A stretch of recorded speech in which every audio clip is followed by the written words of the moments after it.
Here's more wrestling news for November 10th, 2022, and we're starting off with John Cena, who is reported to be a lock for WrestleMania 39, and there's plenty of stars available for the 16-time WWE World Champion to face. We reported earlier that Intercontinental Champion Gunther would love to face Big Match John in LA next year, but now another name has thrown their hat into the ring. Responding to a report about Cena's WrestleMania 39 status, Logan Paul tweeted a shifty eyes emoji, making it clear that he wants to step in the ring with John. The big obstacle, however, is the injuries Paul suffered at Crown Jewel, as if he's fully healed in time for WrestleMania, it may not be long enough to build a storyline against Cena. With that said, Cena's career has seen him return multiple times, and he always found a way to return earlier than scheduled, so perhaps the YouTuber-turned-wrestler could do the same. Right now, Logan's focus should be on healing up, but it's telling that the injured star is already planning his fourth match with WWE. During this week's Raw, Nikki Cross captured her 10th 24/7 championship, but her reign has already come to an end. After dumping, or at least trying to dump the title in a trash can backstage, many figured that the 24/7 title was finished, and that's now been confirmed by WWE. On WWE's official website that details all the titles in the company's history, it's confirmed that the 24/7 championship is now retired, with a listing saying that the title lasted from 2019 to 2022.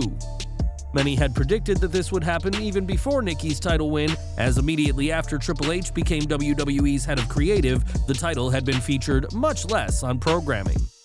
Since being launched in 2019, everyone from Titus O'Neil to R-Truth, a pregnant Maria Kanellis, to Kane held the gold, but the 24/7 title is retired thanks to the final champion, Nikki Cross.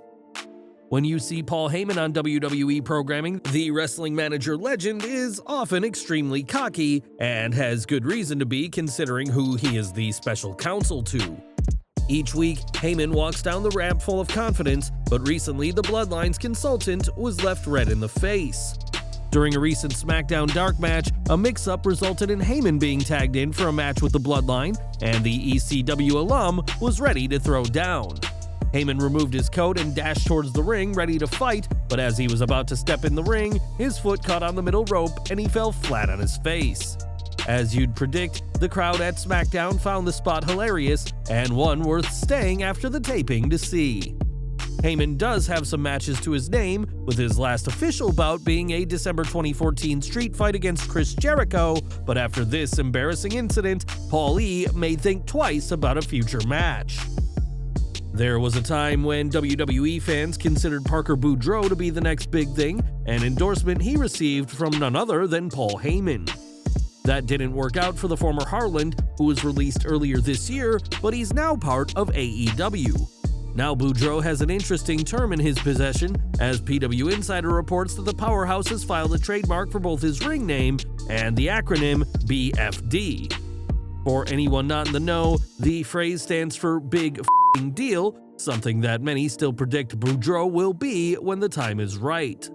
Since arriving in AEW in August, Boudreaux has been aligned with Ari Daivari and Slim J as part of the Trustbusters, and time will tell if he becomes the big deal that he clearly feels he will. Last month, Elon Musk finalized his purchase of Twitter, an acquisition that has received mixed reviews to say the least. From reports that Musk will make Twitter a subscription website to going back on his claims the site should be politically neutral, Musk hasn't exactly wowed people, and he's now snubbed AEW. One change Musk has made is having users pay $8 a month for their verified blue tick, but he's also introduced a gray official label, which does the role of the blue tick, but for free. On the site, WWE's account has now been verified as the official account of the company, but that same honor has not been bestowed on Tony Khan's promotion. We'll have to see if AEW gets the official check on their account, or we'll have to pay the fee to be verified, but right now, WWE are the stronger brand, at least on social media. In 2019, Kofi Kingston finally captured the WWE Championship, a title win fans had been hoping to see for years. Kofi Mania was an emotional time for everyone involved and saw the entire New Day celebrate at WrestleMania 35, but things could have been much different. During his Oh You Didn't Know podcast, Road Dogg Jesse James spoke about Kofi Mania and said that he originally envisioned the currently injured Big E to win the title in 2019. I was just texting with Big E, he's doing well. He was talking about how blessed he is.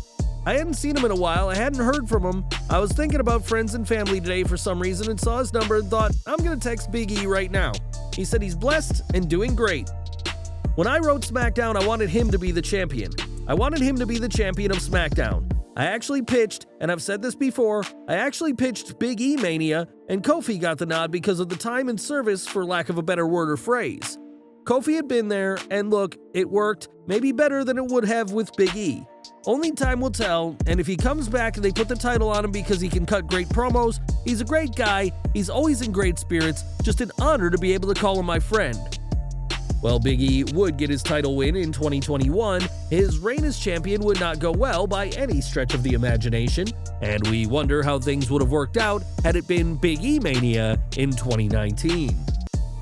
When Ric Flair left WWE in 2021, he was poised to join AEW and manage his on-screen son-in-law, Andrade El Idolo, but plans came to a screeching halt thanks to Dark Side of the Ring.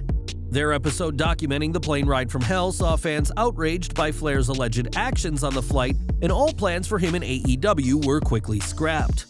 Flair has denied the claim that he forced female flight attendants to touch his genitals, and now he is ready to talk about what happened. On the latest To Be the Man, Flair confirmed that his new documentary will explain what happened thoroughly and said that the allegations against him are The new documentary, produced by WWE and Tom Rinaldi, is scheduled to be released later this year, and it's a big deal that a WWE project will shine a light on the plane ride from hell. 20 years later, the infamous May 2022 flight lives on for all the wrong reasons, but Flair is ready to share his opinion on what really happened up in the air. More from AEW now, as Jeff Jarrett is now All Elite after debuting for the promotion on last week's Dynamite. While Tony Khan has informed fans that Double J will be working backstage, his appearance on Dynamite established him as a heel and implied that he'll be doing more on-screen moving forward. While speaking on his Experience podcast, Jim Cornette lashed out at AEW for hiring Jarrett and using him on screen, and suggested that Tony Khan is using some substances to help him with booking. Tony Khan's starting to crack apparently. The other stuff wasn't strong enough. And here's another thing. As much as I like Jeff Jarrett's work, and even though he's in good shape at his age, better than most people are at any age, God, they don't need him in the ring at this point. They need him in the office, but if he's gonna be in the office, he shouldn't be coming out and doing angles and busting people open promising body bags. For Tony Khan to do a surprise debut of a heel that comes in, breaks a guitar over one of the babyface's heads, busts them open, announces he's gonna with everybody there because they're all a bunch of kids basically, and body bags are on the way, and the owner of the company an hour later says, "Welcome, Jeff Jarrett, you're gonna be an executive." These two things cannot coexist, can they? What the Why? Double J has been busy this year, appearing for AEW, WWE, GCW, and competing at Ric Flair's final match, but there's been some serious questions about whether bringing him in is right for Tony Khan. Now, Randy Orton has become one of WWE's biggest stars of all time, holding over a dozen world championships and multiple WrestleMania main events to his name. Before making it to WWE, though, Orton was once part of the US Marines, but his time serving was short-lived. Wanting to avoid the industry his father, uncle, and grandfather had all worked in, Orton enlisted in 1998, but was not prepared for how harsh life serving would be. By his own admission, Orton had attitude problems at the time and deliberately went AWOL on 2 occasions in an effort to get kicked out. Orton was sure this would see him discharged, but the Marines rejected his attempt to get kicked out, and he would spend 45 days in the brig when he refused to return to the field.